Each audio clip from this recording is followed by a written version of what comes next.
E agora entraremos na unidade de número 7. Unidade de número 7, que vai tratar sobre também, né, o direito coletivo do trabalho, mas falaremos aí sobre a negociação coletiva e sobre a greve, tá, pessoal? A negociação coletiva nada mais é do que o acordo, o ajuste feito entre as entidades sindicais e as entidades patronais, ou entre as empresas e os sindicatos daquela categoria, tá?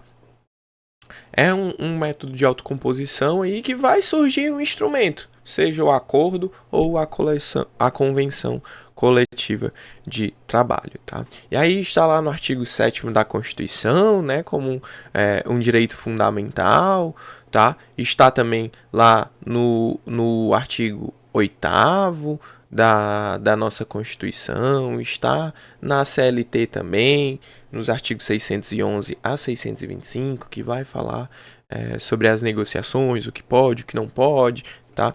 Ser convencionado, ser acordado. Então, temos diversos fundamentos jurídicos aí, tá bom? Primeiro, a gente vai fazer a diferença, né? Estabelecer a diferença entre convenção e acordo coletivo de trabalho. A convenção coletiva, ela será entre sindicatos, tá? O sindicato dos trabalhadores e o sindicato dos empregadores vão chegar a uma convenção coletiva, tá? Então, convenção coletiva, estamos falando de uma negociação entre dois sindicatos. Quando a gente vai falando sobre acordo coletivo, a gente vai estar falando sobre um sindicato dos trabalhadores, negociando com a empresa ou com as empresas, tá? Então, quando a gente vai falando de sindicatos negociando, convenção. Quando a gente vai falando entre um sindicato e uma empresa, acordo coletivo, tá bom? Funcionamento, né, de uma convenção coletiva, basicamente, a gente tem uma data base, tá? E aí, né, nessa data base, toda categoria profissional vai ter 3 meses antes, a gente vai ter um edital de convocação, né, para as pessoas estarem cientes de que vai ter aquela assembleia, tá? E aí, justamente, vai ter a aprovação, né, das pautas que serão discutidas, né, na convenção coletiva, tá? A gente tem também a questão da súmula 374 do TST, tá? Que ela diz que aquela pessoa, né, que tem, né, categoria profissional diferenciada, ela não tem direito, né, de ter essas vantagens que vão ser construídas a partir desse instrumento coletivo da empresa que não representa, né, aquela classe ou a sua categoria. Então, às vezes, né, existe um exemplo que a gente até dá em sala de aula, né? Uma pessoa que ela é psicóloga da Unifor, né? O sindicato que representa, né, os funcionários da Unifor, ela é o sindicato dos professores, né? Até mesmo o pessoal de serviços gerais e tal. Mas a categoria de psicólogo é uma categoria diferenciada, então essa pessoa não pode usufruir, né, de benefícios ou de vantagens que a empresa, né, vai negociar apenas para o todo, né, porque ela faz parte de uma categoria diferenciada, então é o sindicato da categoria diferenciada dela que tem que fazer essa negociação, né, essa vantagem, essa barganha. A gente parte agora para falar, né, de uma máxima que vocês vão ouvir bastante, do negociado prevalecer sobre o legislado, né? E aí, o artigo 611-A da CLT, ele traz, certo? Que o que a convenção e o acordo coletivo vão ter prevalência sobre a lei, tá? E aí, gente, esse rol é um rol exemplificativo, tá? Entre esse rol aí do 611A tá banco de horas anual, intervalo intra-jornada, né, respeitando o limite mínimo de 30 minutos para jornadas superiores a 6 horas, adesão ao programa, né, seguro-emprego, plano de cargos, funções, teletrabalho, regime de sobreaviso, trabalho intermitente, modalidade de registro, né? Remuneração por produtividade, troca de dia de feriado, enquadramento de grau de insalubridade, tá? Prêmios, PLR, né? Participação nos lucros da empresa, tá? Então, esse artigo diz que essas coisas prevalecerão, né?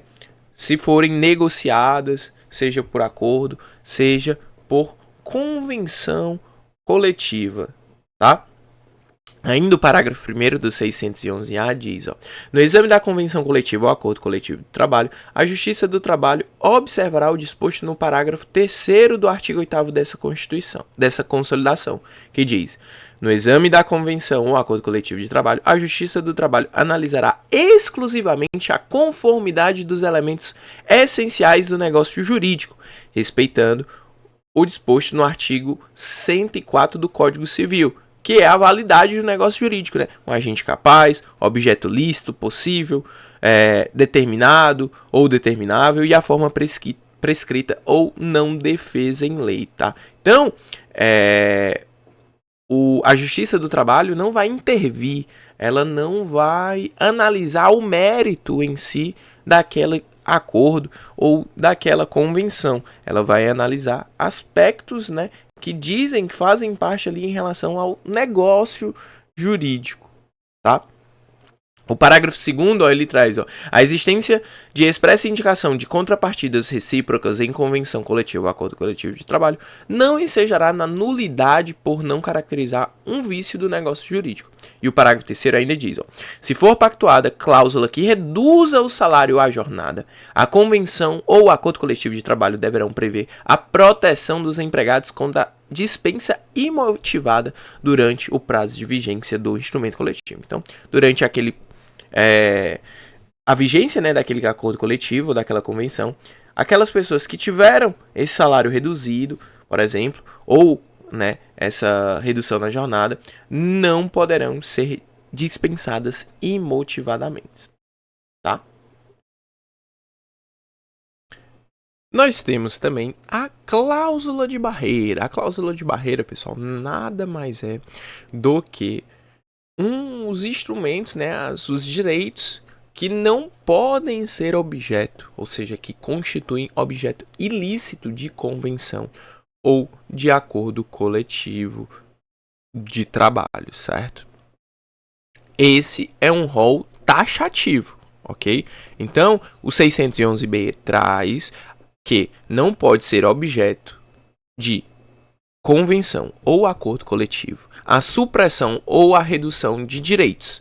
E esses direitos são direitos fundamentais, como, por exemplo, salário mínimo, seguro-desemprego,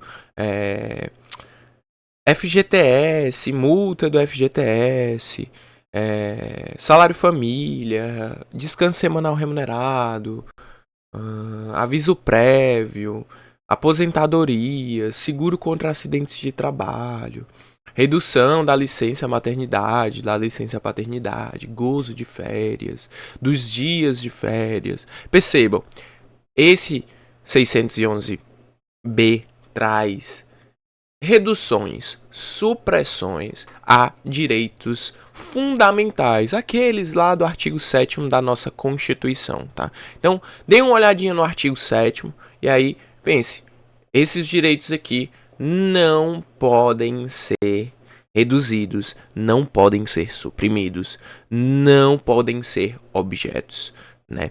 Essa redução, essa supressão de convenção ou de acordo coletivo, tá bom? Em relação à legitimação, né, quem são os legitimados para propor, né, os acordos e as convenções? Os acordos, né, são sindicatos, né, sindicato e sindicato, né, lembrando, sindicato dos trabalhadores e dos empregadores das empresas. E na convenção a gente vai ter um sindicato, sindicato dos trabalhadores. Perdão, volta a fita. Acordo coletivo é um sindicato e uma empresa, ou mais de uma empresa, né? Então, acordo, um sindicato e uma empresa. Convenção coletiva é sindicatos, tá? Sindicato dos Trabalhadores e Sindicato dos Empregadores, tá? Perdão, acabei trocando anteriormente, mas correção já devidamente feita, tá? E as federações, certo? Ou, na falta desta, né, as confederações representativas das categorias, sejam elas econômicas ou profissionais, poderão, né, celebrar convenções coletivas para reger essas relações, né? E aí, uma hipótese, por exemplo, que ainda não tem um sindicato e tudo mais. Em relação às formalidades, né, é feito o depósito, né, até 8 dias após a celebração, né, esse depósito é o envio, né, do instrumento, da convenção, do acordo, e aí ele entra a vigorar até 3 dias depois, né, dessa entrega, tá? A gente também não tem, tá, a questão da ultratividade, tá?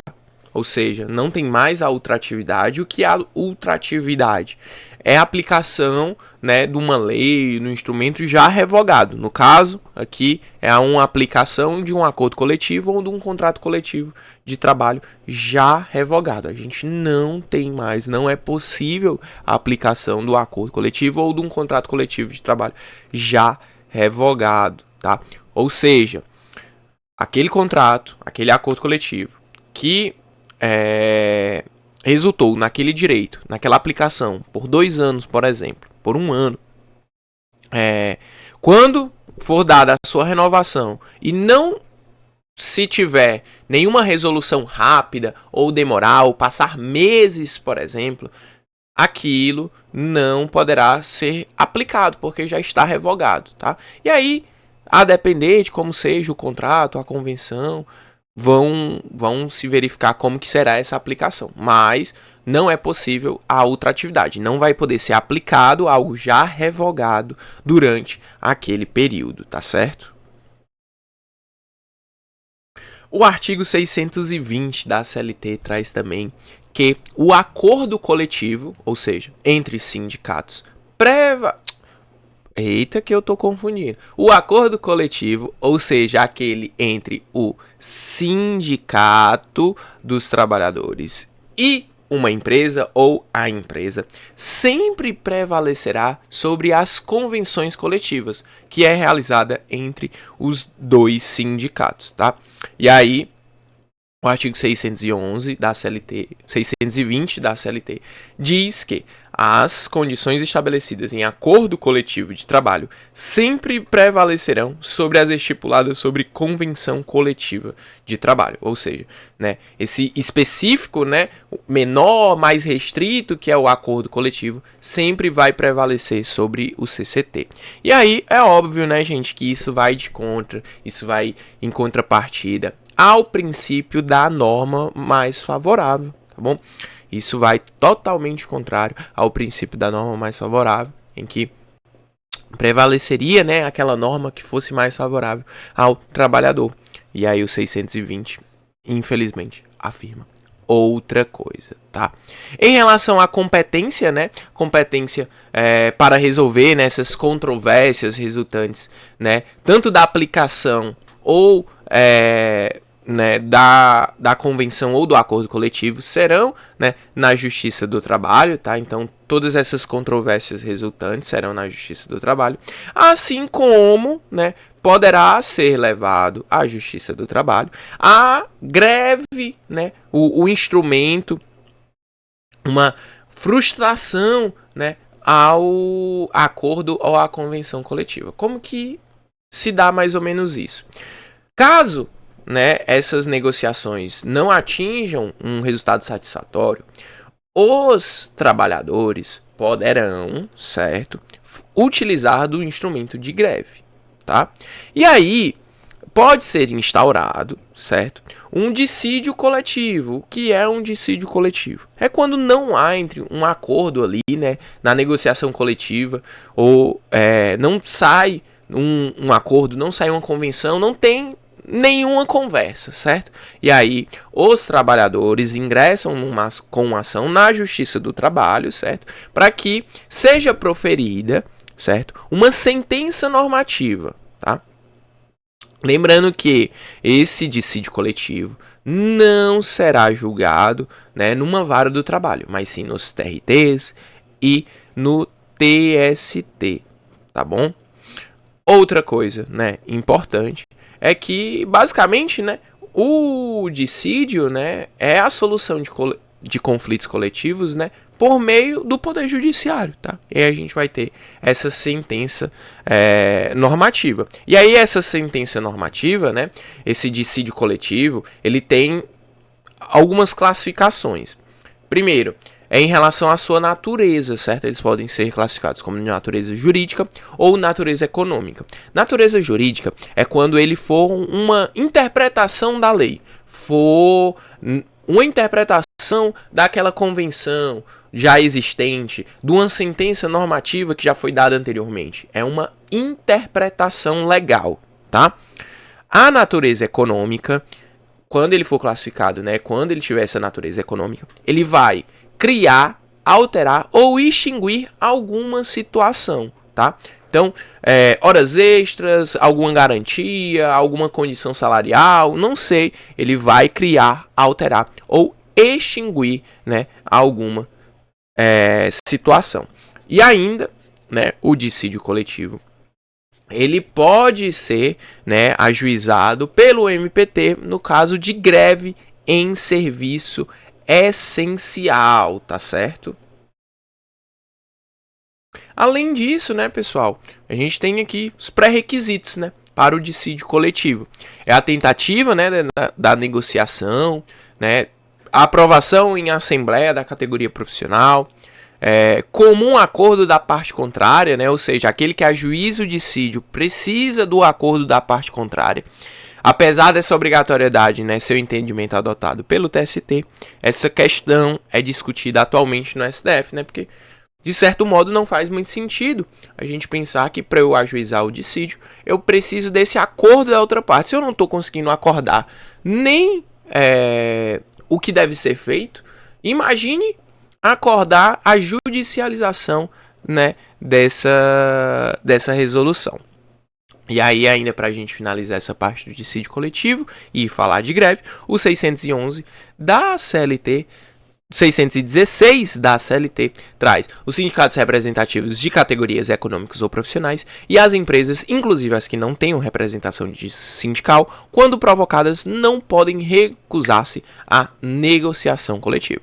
Obviamente, eles podem discordar, debater e afins, mas não pode se recusar a negociar.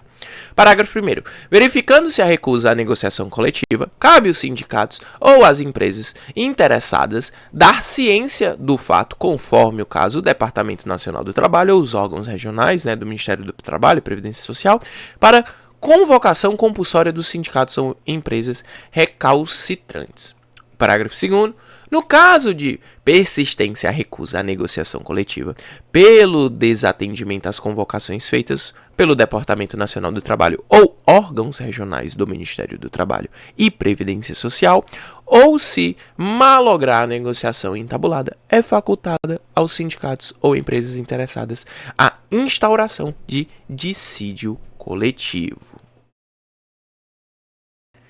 E é aqui que nós encerramos os GEDs de número 11 e 12, tá, pessoal? Esse GED aqui ele vai valer por 2, tá? Pra gente poder conseguir atingir a nossa metinha de 15 GEDs semestrais que a gente tem que dar. E ele vai valer como 2, tá? O próximo GED vai ser a outra parte, né, da unidade 7, que vai tratar sobre greve, tá bom, pessoal? É isso, valeu! Respondam aí o link de presença na descrição. Não deixem passar. Valeu!